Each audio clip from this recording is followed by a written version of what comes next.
As you know, there was huge backlash when it was first announced that Ben would be starring as Batman in Superman vs. Batman. Well, director Kevin Smith directed Ben in awesome movies like Chasing Amy and Clerks, and Kevin is with us tonight from Hollywood. So you've heard the naysayers, Kevin, claiming that Ben isn't right to play Batman, but you, my friend, you saw something in this guy a long time ago. You put Ben in Mallrats and Dogma and Chasing Amy. I have always said I've got no problem with Ben as Batman. It is kind of an inspired choice, isn't it?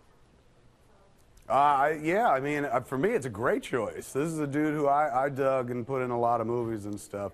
Now he's a big movie maker himself. He doesn't need to be put into movies if he doesn't want to. And that's the weird thing, is like you would imagine, he doesn't need to be in a movie like this. He did Daredevil once.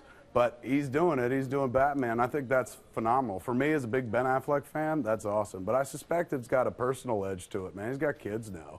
And how awesome is it to tell your kids, like, I'm Batman, and, like, mean it? Like, I tell my kid, I'm Fat Man, and she's like, I know, Dad. So he'll be able to, like, tell his kids, I'm Batman. They're like, yay! Yeah, that's like icing on the cake and taking a role. And I love the fact that you guys take it on, this whole issue of Ben and Batman on Comic Book Men. Let's watch that.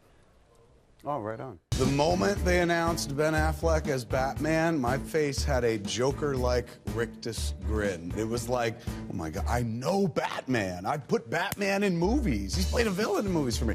If this was happening in the mid-90s, when like I was thick as thieves with Affleck, I'd be the Penguin. Oh, yeah. Right? Yeah. I could get Muse cast as the Riddler, Jay as the Riddler. We could be PAs.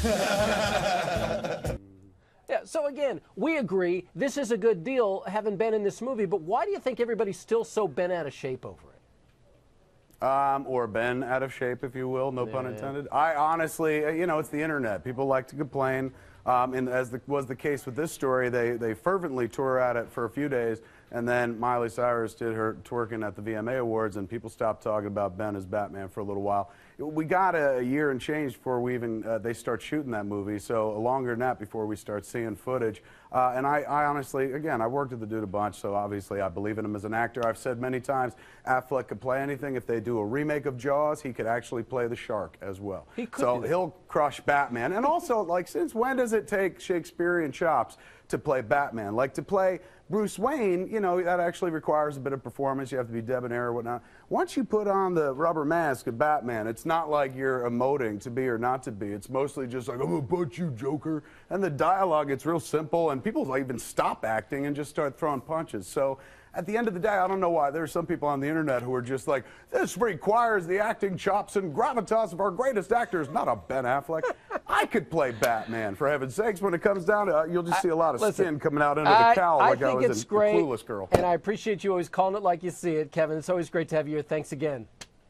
Thanks for having, sir. Good seeing you, AJ. Absolutely. And again, you can see an all-new season of Kevin's Comic Book Men beginning this Sunday on AMC.